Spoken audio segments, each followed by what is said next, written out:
The bin sat at the end of the row at Hutchinson's salvage, a steel trough 8 feet long and rusted through at both corners, and inside it were 40 years of broken plow blades from half the farms in Kestrel County, stacked edge to edge like fish in a crate, orange with rust and gone thin in the places where the ground had eaten them down to almost nothing, and a hand-lettered sign wired to the side read scrap, 15 cents a pound, take what you want. Eli Stoltzfus stood at the bin for 11 minutes before he touched anything, which was long enough that Roy Hutchinson came out from the scale house to see what the boy in the straw hat and suspenders was doing standing so still over a pile of junk. Eli was 15 that spring, narrow through the shoulders the way boys are before the work fills them out, and he had walked the length of the bin twice already, running 2 fingers along the edges of the blades the way another boy might run a hand along a fence rail,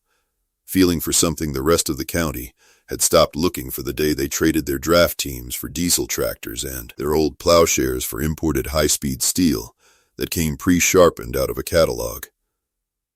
He stopped at a blade near the bottom, pitted almost black, and turned it over twice, and something in the weight of it, or the way the rust had eaten it evenly instead of in one spot, made him nod once to himself, which was the only sign he gave that he had decided anything. He asked Roy Hutchinson what he would take for the whole bin, all of it, every blade. Roy laughed before he answered, not unkindly exactly, the way a man laughs at a question he has never once considered, because it never occurred to him the answer mattered. He said the bin weighed close to 600 pounds, and by rights that was $90 of scrap steel sitting there, but he would let the boy haul it for free, just to get it off his lot, because nobody in this county was fool enough to pay real money for plow blades that had already plowed their last field. A man loading a stock trailer nearby, a farmer named Dale Osborne, who ran cattle 2 roads over, called across the lot that the Amish boy was welcome to it, every last chunk of it, and that he'd sell him the whole yard cheap if he wanted, since apparently rust was worth something to somebody. Roy Hutchinson grinned at that, and said the line that would follow Eli around the county for the better part of a year, said it loud enough for 3 other men to hear and repeat it at supper tables that night, said, "That's 40 years of broken steel, son. It's not going to turn into anything but more broken steel." Eli did not answer him. He did not explain what he intended, did not mention his grandfather's forge or the journal he had found under a loose floorboard 8 months before, or the 2 years he had spent since then reading everything he could get his hands on about tempering colors and carbon content, because none of that was Roy Hutchinson's business yet, and results would say it better than he could anyway. He simply nodded again, the same small nod he had given the blade, and began loading the bin onto his flatbed wagon 1 piece at a time, counting under his breath as he went, and when the wagon was full and the horse leaned into the harness to pull the extra weight up the gravel rise toward the road, Eli Stoltzfus rode off without a word to anyone still standing in the lot, and the last thing he heard before the road noise took over was somebody's laughter. Not cruel, just certain. The laughter of people who believed they already knew how a story like this would end. Hit that like button. Drop your city in the comments. I want to know where you're watching from tonight. Now, let's begin. Kestrel County sat in the flat corn ground of northern Indiana, the kind of country where a man could see a storm coming from 20 minutes off, and where the Amish settlement had been established for 3 generations, long enough that half the mailboxes on the county roads carried the same handful of surnames, Stoltzfus, and Byler, and Esch, and King, and long enough that the English families who farmed alongside them had stopped finding the horse-drawn wagons remarkable, and started simply working around them at intersections. The Stoltzfus place sat on 60 acres a half-mile off the blacktop, a dairy and grain operation that had been in the family since Eli's great-grandfather cleared the first of it, and behind the main barn, tucked under a lean-to roof that had been reshingled by hand more times than anyone kept count of, stood the forge that Eli's grandfather Amos had run for nearly 50 years, first as a young man mending harness hardware and shoeing horses for half the township, later as an old man who mostly just liked the sound of the hammer and the company of anyone willing to sit near the fire and talk. Amish Stoltzfus had taught Eli the forge starting the summer Eli turned 8. Small jobs at first, pumping the bellows, sorting nails by size, and later the real work, drawing out a taper, forge welding a split link, reading the color of hot steel the way other men read a clock. Amos had died 14 months before the morning at Hutchinson Salvage, quietly, in his sleep, on a Tuesday in March, which was the whole of what the family ever said about it, and the whole of what Eli ever said about it either. And after the funeral, the forge sat cold for the better part of a year, the firepot filling with rainwater that leaked through a gap in the roof nobody had gotten around to fixing, because grief in that house was handled the way most things were handled, quietly, without much discussion, and the forge going cold was simply one more thing nobody discussed. It was the following winter, hunting for a missing harness strap in the loft above the smithy, that Eli found the journal, a black ledger book with a broken spine, wedged under a floorboard that had come loose sometime in the last decade, and inside it in his grandfather's small, careful hand were 50 years of dated entries, temperatures and times and failures and small triumphs, written the way a man writes when he expects nobody will ever read it, or perhaps the way a man writes when he expects that somebody, someday, will. The first entry Eli read that night, by lantern light, sitting on a hay bale in the cold loft with his coat still on, was dated the 9th of April, 1 years earlier, and it read, "Tried the plow blade from the Kepler place again today. 3rd attempt. Drew the temper to a light straw color, and held it there before the quench. Oil this time and not water.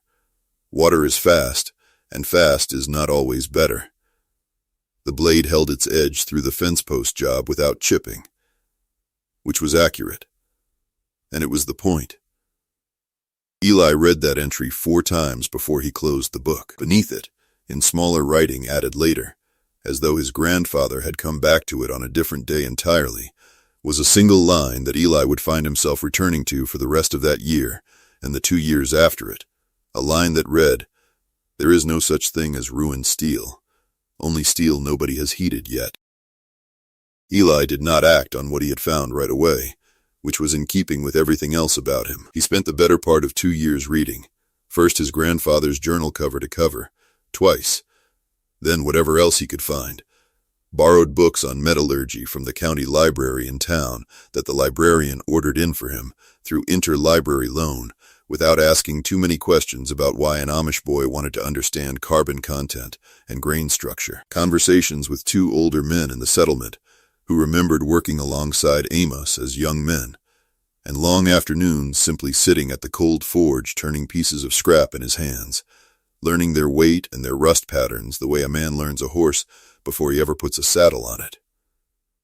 He learned, mostly from the journal, and partly from the library books, that old plow steel, the kind forged decades earlier, before manufacturers switched to cheaper alloys, held a higher and more consistent carbon content than almost anything a person could buy new, because the old steel had been made to survive rocky Indiana clay for 20 years without breaking, and that decades of being pounded through frozen ground and pulled out and sharpened and pounded through again had, in a strange and useful way, refined the grain of the metal instead of ruining it, provided a person understood how to heat it correctly and did not rush the cooling. This was the anomaly nobody else in the county had bothered to notice, because nobody else in the county was looking at broken plow blades as anything other than the end of a thing's usefulness. Eli understood, slowly, turning it over the way he turned the steel itself, that everyone around him had confused finished with unattended, and that the two were not the same thing at all. In the fall before the morning at Hutchinson Salvage, he began preparing the forge in earnest, the actual physical work of it, cleaning 14 months of rust and rainwater sludge out of the fire pot with a wire brush and his own 2 hands, rebuilding the leather bellows his grandfather had patched a dozen times over the decades, sourcing coal from a supplier 2 counties over, who still sold to the handful of smiths left in that part of the state, laying in a stock of quenching oil in a 5-gallon can, and sorting through every tool his grandfather had left behind. Tongs and hammers,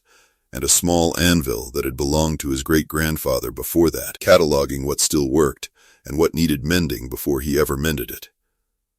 He did all of this before anyone in the county knew he intended anything at all, working most evenings after the milking was done and the rest of the family had gone in for supper, the forge glowing small and orange in the dark behind the barn, while Ash, a soot-colored barn cat who had taken up residence on the warm brick ledge beside the firepot sometime that October, sat and watched him work with the flat, patient attention of an animal that had decided the fire was now hers to guard. It was Ash who taught Eli, without meaning to, one of the few tricks that never appeared in any book, that the cat would rise from the warm brick and move off to a cooler corner of the shed roughly 90 seconds before a piece in the fire reached the temperature it needed to reach. Some small animal sense of heat that Eli came, over that winter, to trust nearly as much as the color of the steel itself, and which he began, without quite deciding to, treating as his second thermometer. By the time spring came and Eli made the trip to Hutchinson Salvage with the wagon and the horse, he was not a boy guessing at a hobby. He was a boy who had spent 2 winters preparing for one specific, patient, unglamorous piece of work, and the bin of rusted plow blades that the rest of the county considered worthless was, to him, the raw material for the thing he had been building toward the whole time. What nobody watching him load that wagon understood, because nobody had asked, was that he had already chosen his first project before he ever touched the first blade, a set of kitchen knives forge-welded from layered plow steel, the same lamination technique his grandfather's journal described in an entry from 19 years earlier, folding and welding multiple pieces of the reclaimed steel together under heat and hammer until the different carbon levels in different layers created both strength and a faint rippled pattern in the finished blade, the kind of pattern that showed a buyer, if a buyer ever came, that the steel had a history instead of a factory stamp. He kept the plan to himself. That was not secrecy exactly, and it was not shame either. It was simply that Eli Stoltzfus, like his grandfather before him, had never once in his life found it useful to explain a thing before he had finished it. Word of the wagon load of scrap steel reached Kessler's feed and seed within 2 days, the way most things in Kestrel County reached Kessler's feed and seed, which functioned less as a store and more as the place where every piece of information in the township got sorted, argued over, and revised before being sent back out into the world in a slightly different shape than it arrived. Carl Kessler, who had run the counter since his father retired, was restocking fence staples when Dale Osborne came in for a bag of mineral block and mentioned, unprompted, that the Stoltzfus boy had hauled off Roy Hutchinson's whole scrap bin the week before, every last blade of it, 600 pounds if it was an ounce. Wanda Pruitt, who farmed with her husband on the far side of the creek and had stopped in for chicken feed, said she'd heard it was closer to 800 pounds and that the boy meant to build something with it, though nobody she'd talked to could say exactly what. Carl said he'd heard from Roy himself that the boy hadn't said a word about his plans, just loaded up and left, and Dale said that sounded about right for an Amish kid, quiet as a fence post, and Wanda said maybe he meant to sell it back for scrap somewhere else and make a little money off the hauling, which struck all 3 of them as the only explanation that made any economic sense. It was Carl who first used the name that would stick to Eli for most of that year, saying, half laughing, that they ought to just call him Scrap Eli and be done with it, since apparently the boy had appointed himself keeper of every broken plow blade in the township, and the name traveled from the feed store counter to the diner in town to the pews of at least 2 different churches within the week, always said with the same easy, dismissive humor, the humor of people who assumed the story was already over before it had properly begun. Eli heard the name secondhand, from his younger cousin who heard it from an English classmate, and he did not respond to it one way or another, which some in the settlement took for humility and some took for stubbornness, though it was, in truth, neither. He simply had nothing to say about a nickname that had nothing to do with what he was actually doing, and so he said nothing and went back to the forge each evening and kept working. The early months were not kind, and he recorded the unkindness plainly, in the same small, careful hand his grandfather had used, in a ledger book he bought for 89 cents at the same feed store where his nickname had been coined. An entry dated the 9th of April read, 17 blades sorted from the Hutchinson load, 12 usable, 5 too pitted to trust. Kept the 5 anyway. Nothing is waste. Only things without their next job yet. 6 weeks later, an entry dated the 22nd of May read, first weld attempt failed. Cracked clean through on the quench. Water again instead of oil. Wrote down oil twice already and used water anyway. That is not steel's fault. That is mine. A third entry, dated the 14th of June, read, 44 blades collected total now, 6 knife blanks drawn out, 2 cracked in the folding, 4 survived, sold none. Patience is a tool the same as a hammer is a tool, and it needs sharpening same as anything else does. Eli did not hide these failures from his family, though he did not advertise them either, and his father, who ran the dairy side of the farm and had watched his own father run the forge for decades without ever quite taking it up himself, said little about the project beyond making sure the chores got done first, which they always did. The gossip at Kessler's counter continued through the summer, largely unchanged in tone, though it grew more specific as details leaked out that the boy was making knives, that he'd ruined a good number of them, that the metal kept cracking on him, which Wanda Pruitt reported with a note of vindication, as though the cracked blades proved something she had suspected all along about the whole enterprise. Roy Hutchinson, when his name came up, which it often did since he was the one who had given the boy the steel in the first place, would repeat some version of his original line, that broken steel stayed broken steel no matter how much a person wished otherwise, and the men at the counter would nod along, because it was, on its face, a reasonable thing to believe, and because none of them had ever seen a piece of properly reclaimed plow steel drawn out under a trip hammer and folded 11 times until the carbon content evened out across the whole bar, which was, as it happened, exactly what Eli was doing in the shed behind his family's barn most evenings that summer, while the rest of the county assumed he was simply failing quietly and repeatedly at a project that was never going to amount to anything. The turn, when it came the way most turns did in Eli's life, without any fanfare, and without anyone but Eli present to see it happen. It was the second week of July, close to 11 at night, when he pulled a blade from the oil quench, a kitchen knife blank, folded from 4 layers of Hutchinson steel, wiped it down, and drew a file across the spine of it the way his grandfather's journal had taught him to test hardness before he owned a proper testing kit, and felt the file skate rather than bite, which meant the steel had hardened correctly clear through, instead of staying soft in the middle, the way the earlier attempts had. He did not say anything out loud. There was no one to say it to except Ash, who had resumed her post on the warm brick the moment the fire died down, and the horse in the barn,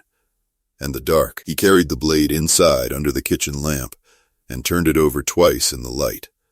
the faint, rippled pattern of the folded layers catching against the grain the way his grandfather's journal had described a pattern catching 30 years earlier. And he opened his own ledger and wrote the date, the 14th of July, and beneath it, first blade to pass the file test clean, holds an edge, does not chip against the bone of a chicken thigh small thing, but it is not nothing either, and he underlined the word not, a single line beneath 2 letters, which was the closest Eli Stoltzfus came, that whole year, to celebrating anything. He kept working after that, quietly, the same as before, though the failures grew less frequent, and the finished blades grew more consistent, and by the end of August he had 11 knives he judged good enough to be called finished, laid out in a row on a cloth in the tack room, plain-handled, unadorned, each one carrying that same faint ripple down the spine of the blade, where the folded layers of decades-old plow steel had settled into their new shape. It was a customer of Verna Esch, a widow in the settlement who did leather work and had begun, almost as an afterthought, sewing simple sheaths for Eli's knives out of scraps from her own workbench, who first mentioned the knives outside the community, telling a friend in town that the Stoltzfus boys' knives held an edge better than the set she'd bought at the hardware store 2 years before. And that friend, as it happened, worked the front counter at a farm supply store an hour east, in Fort Wayne, and mentioned it to a regular customer who came in most weeks for tack repairs, a man named Gordon Reese, who ran a small custom cutlery shop out of a converted garage and had spent 30 years building a reputation as one of the more particular bladesmiths in that part of the state, particular in the sense that he did not compliment work he had not personally tested, and did not test work he did not expect to find wanting. Gordon Reese drove out to the Stoltzfus farm on a Saturday morning in early September, without calling ahead, since there was no telephone in the house to call, only the shanty at the end of the lane that the family checked twice a day, and he found Eli in the forge shed sorting a fresh delivery of blades that 2 more farms had dropped off that week, word of the Hutchinson bin having spread just enough that a couple of English farmers had started setting aside their own broken plowshares instead of hauling them to scrap. Gordon introduced himself plainly, said he'd heard there was a boy out here reforging old plow steel into knives, and that he'd like to see one, if the boy didn't mind. Eli did not mind. He handed over one of the 11 finished knives without a word of explanation or defense, and Gordon turned it over the way a man turns over something he expects to find a flaw in, checking the spine for warping, running a thumbnail down the edge, holding it up to the shed's open door to catch the light along the folded pattern. He asked where the steel came from, and Eli told him, plainly, the Hutchinson bin, 600 pounds of it, 40 years of broken plowshares from a dozen different farms. Gordon asked how Eli was folding it, and Eli explained, in the same plain cause and effect terms his grandfather's journal used, that different plow blades held slightly different carbon content depending on their age and the steel mill that made them, and that folding several together and welding them under heat evened the carbon out across the finished bar the same way kneading evens flour and water into dough, which was a comparison Eli had come up with on his own, since bread was a thing he understood and steel mills were not. Gordon Reese was quiet for a moment. Then he asked if he could take the knife back to his shop and test it properly, with a Rockwell hardness file set, and an edge retention test he ran on every blade he sold under his own name, and Eli said that was fine. Gordon returned 2 weeks later, this time with a folder of paper. He said the hardness test put the blade at 58 on the Rockwell scale, which he explained plainly was harder than most factory kitchen knives and close to what a professional bladesmith aimed for when working with quality high-carbon steel bought new from a supplier, meaning the reclaimed plow steel was, if anything, outperforming steel a person could simply order from a catalog. He said the edge retention test, which measured how many controlled cuts through a length of manila rope the blade could make before it needed resharpening, had come back higher than he expected, high enough that he'd run it twice to be sure the first result wasn't a fluke. He said the lamination pattern was even and consistent across all 4 layers, no voids, no cold welds, which meant the forge welding itself had been done correctly and not just successfully by accident. He was quiet again after he said all of that, looking at the row of knives on the cloth in the tack room, and then he said, "This is good work," and he said it the way a man says something he had genuinely not expected to be saying when he drove out that morning 2 weeks earlier. He asked if Eli would be willing to supply blade blanks for his own shop,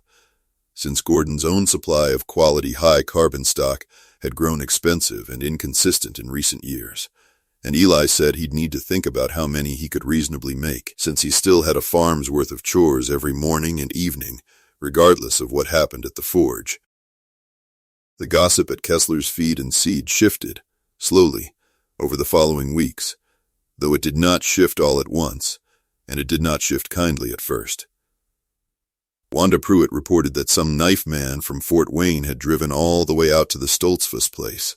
which she found suspicious rather than encouraging, and Dale Osborne said he'd heard the boys' knives had passed some kind of test, though he wasn't sure what kind, and Carl Kessler, restocking the same fence staples he seemed to always be restocking, said that didn't mean much, since anybody could pass a test if the test wasn't a real one. The name Scrap Eli still got used that month, though it started to carry a slightly different weight when it was said. Less certain. The way a joke sounds when the person telling it isn't quite as sure of the punchline as they used to be. The true turn for the whole county came not from a knife at all, but from an ice storm that moved through Kestrel County on the second Tuesday of November, a storm the local radio station had underplayed the day before, calling for a light glaze, which turned out instead to be 3/4 of an inch of solid ice across every power line, fence wire, and tree limb in the township by the time it finished, knocking out electricity across most of the county for 4 days, and closing every store, dealership, and repair shop that depended on it. Farms that had switched entirely to modern equipment found themselves, in the space of one night, unable to do much of anything that required a part, a battery charger, or a phone call to a supplier 3 states away, who could not ship anything until the roads cleared and the warehouses had power to run their own systems. Wanda Pruitt and her husband lost the hinge pin on their barn's sliding door on the second night of the storm, a piece of custom hardware that had come with their newer prefabricated barn and that no hardware store within 40 miles carried in stock, which left the door unable to close against the wind while they had 80 head of cattle needing shelter and feed inside. Dale Osborne's hay baler needed a forged clevis hook to replace one that had sheared clean through hauling feed over the ice-slicked lane, a part his dealer in town, closed and dark like everything else, could not order for at least a week, even once the power came back. It was Carl Kessler, of all people, who remembered, standing in his own unlit store with a battery lantern and a phone that did not work either, that the Stoltzfus place ran a coal forge that needed no electricity at all, hand-cranked blower and all, the same as it had for 50 years, before anyone in the county had electricity to lose in the first place. Eli worked through 2 of those 4 nights nearly straight through, the forge glowing orange and visible from the county road, the way nothing else in the township was visible that week. Every other farmhouse and barn dark under the ice, while the Stoltzfus shed burned steady and warm behind the barn. He made Wanda Pruitt's hinge pin first, from a scrap of the Hutchinson steel he had set aside as too pitted for knife work, but perfectly sound for hardware, and delivered it himself by lantern and horse cart, over roads no truck could safely travel that night. He forged Dale Osborne's clevis hook the following evening, and after that a barn door latch for a 3rd farm, and a broken hay hook for a 4th, working by the same fire and the same patient method his grandfather's journal had described 3 decades earlier, heating each piece to the correct color before he ever touched a hammer to it, drawing the temper slow, quenching in oil and not water. Because fast was not always better, and because a piece rushed under pressure was a piece more likely to fail exactly when a farm needed it most. By the time the power came back on the 5th day, Eli Stoltzfus had forged 11 separate repair pieces for 7 different farms across the township, all of it done for whatever a family could spare, some of it done for nothing at all. And the sight of his forge glowing through 4 dark nights while the rest of the county sat cold and disconnected became, almost overnight, the story that replaced every joke anyone had ever told about Scrap Eli. Roy Hutchinson came out to the Stoltzfus farm himself the week after the storm, driving slow up the lane in his truck, and found Eli in the shed repairing the leather on the bellows, where 4 straight nights of hard pumping had finally worn a seam loose. Roy stood in the doorway for a while before he said anything, watching the boy work the way he had watched him load the scrap bin 7 months earlier, though something in his posture was different now, less certain of itself. He said he'd heard about the hinge pin, and the clevis hook, and the rest of it, and that Dale Osborne wouldn't stop talking about how his hay baler was back running before the ice even finished melting. He was quiet a moment longer. Then he said, "I was wrong, Eli. That's the whole of it. I was wrong." Eli did not smile, and he did not say anything triumphant because there was nothing triumphant in him to say. He said only that Roy had been working from what he could see at the time, a bin of rusted steel and no way of knowing what was underneath the rust, and that there wasn't any shame in that. Roy stood there a moment longer, nodded once, the same kind of small nod Eli himself favored, and then asked, plainly, if the boy could use any more scrap, because he had another 200 pounds of broken shares sitting behind the scale house that he'd been meaning to haul off, and he'd rather see it go to good use than sell it by the pound to somebody who'd just melt it down into something forgettable. The talk at Kessler's Feed and Seed changed its shape after that, the way water changes shape once it finds a new channel. Wanda Pruitt, who had lost nothing to the ice storm herself, but had heard the whole account from 3 separate neighbors, said she'd always thought there was something to that boy, which was not quite true, and which Carl Kessler did not bother to correct her on. Dale Osborne said plainly that he owed the kid a debt for the Clevis hook, and meant to pay him properly for it once he had cash on hand, since a favor like that deserved more than a handshake. Carl Kessler himself stopped using the name Scrap Eli sometime that winter, without any particular announcement, simply referring to him from then on as young Stoltzfus, or the Stoltzfus boy. The same respectful, ordinary way he referred to any other farmer's son in the township, and when a stranger passing through asked at the counter one afternoon whether anybody local did custom knife work, it was Carl who pointed the man down the county road toward the Stoltzfus lane, without a trace of the old joke in his voice at all. Gordon Reese placed his first standing order that winter, 20 blade blanks a month, a number Eli had settled on after 2 weeks of counting his own hours and deciding what he could produce, without shortchanging either the quality of the work or the chores that still needed doing every morning and evening, regardless of how many knives were waiting half-finished on the anvil. It was not the only offer that came. In February, a woman named Priscilla Hargrove, who ran a farm-to-table restaurant supply company out of South Bend and had heard about the reclaimed Plow steel knives through a chain of conversations that eventually led back to Gordon Reese's shop, drove out to the farm herself with a proposal, a standing contract for 200 knives a year to be sold through a small chain of specialty kitchen stores across 3 counties, at a price that would have meant more money passing through the Stoltzfus household in a single season than the dairy operation brought in most years. Eli listened to the whole proposal without interrupting, the same patient attention he gave to a piece of steel heating in the fire, and then he told her, plainly, that he could not make 200 knives a year and still make them the way his grandfather's journal said they needed to be made, folded and welded and drawn out slow, each one checked by file and by eye before it left the shed, and that he would rather make 40 knives a year that he trusted completely than 200 he had to rush. Priscilla Hargrove was quiet for a moment, the way Gordon Reese had been quiet in the tack room 5 months earlier, and then she said she respected that more than she could say, and asked if 40 a year, at a fair price, might still be possible, and Eli said that sounded like something he could do without letting anything else go undone. The ripple spread outward from there the way ripples do, slow and widening. 2 more farms in the township began setting aside broken plow steel instead of hauling it to scrap, dropping it at the end of the Stoltzfus lane with a note pinned to the pile, no charge. Figured you'd know what to do with it. Verna Esch's leatherwork orders tripled that spring, as word of the sheaths spread alongside word of the knives, giving the widow steady income for the first time since her husband had passed,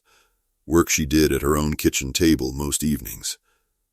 Cutting and stitching by lamplight the same as Eli worked his steel by forge light half a mile down the road. It was Verna's grandson, a boy of 9 named Simon, who came along with her some afternoons to deliver finished sheaths, who asked Eli the question that Eli would later think of as the whole reason for writing anything down in the first place. Simon stood at the edge of the forge shed one warm afternoon in April, watching Eli draw a blade out of the fire at exactly the color the boy had learned, over a full year of practice, to recognize without needing a thermometer at all, and asked how he knew, just by looking, that the steel was ready. Eli did not answer right away. He set the blade down on the anvil, let it rest a moment, and then he said what his grandfather had written in the Journal 30 some years before he was ever born. Said it plainly, the way a man passes along a thing he has tested and found true rather than simply borrowed, told the boy that there was no such thing as ruined steel, only steel nobody had heated yet, and that the only way to know when a thing was ready was to pay it more attention than most people were willing to spend. That same week, on the 9th of April, 1 year to the day since the first entry Eli had ever written in his own ledger. He sat at the kitchen table after the evening chores were finished, and opened both books side by side, his grandfather's cracked black ledger and his own newer one, and totaled the year's numbers the way his grandfather had always totaled things at the close of a season. 211 blades had come through the forge since the morning at Hutchinson Salvage, gathered from 11 different farms across the township, most given freely once word got around of what they were becoming. 6 had cracked beyond saving in the welding or the quench, honest losses, recorded plainly and without complaint. 83 had become finished knives, sold through Gordon Reese's shop or carried home by neighbors who came to the lane themselves. 11 had become forged hardware, hinges and hooks and pins, most of it made in 4 long nights during a storm nobody in the county was likely to forget soon. The rest sat still in the shed, waiting their turn, which was, Eli had come to understand, not the same thing as being wasted. He opened his grandfather's journal to the last written page, the one with the line about ruined steel that he had read 4 times the night he first found the book in the cold loft, and beneath his grandfather's small, careful hand he wrote his own line for the first time, dated it the 9th of April, and wrote, 211 blades came through this forge this year, and none of them were ruined, only unheated. The same as grandfather wrote, and it is still accurate, and it is still the point. He closed the book, set it on the shelf beside the anvil where his grandfather had always kept it, and went out to check the fire one last time before turning in. The coals banked low and orange under a layer of ash. Ash the cat already curled on the warm brick beside them the way she had been most nights for 1.5 years now, and Eli stood there a moment in the dark shed, listening to the small settling sounds of cooling metal, and then he went into bed, because there would be milking again before light, the same as every morning, the work simply continuing the way it always had and always would. If this story found you at the right moment, share it with someone who's been told the scrap in their barn or the broken thing in their shed isn't worth the trouble. Drop your city in the comments. Tell me where you're watching from, and if you've ever kept something broken because some part of you believed it still had a use left in it, I want to hear about it. Every comment gets read,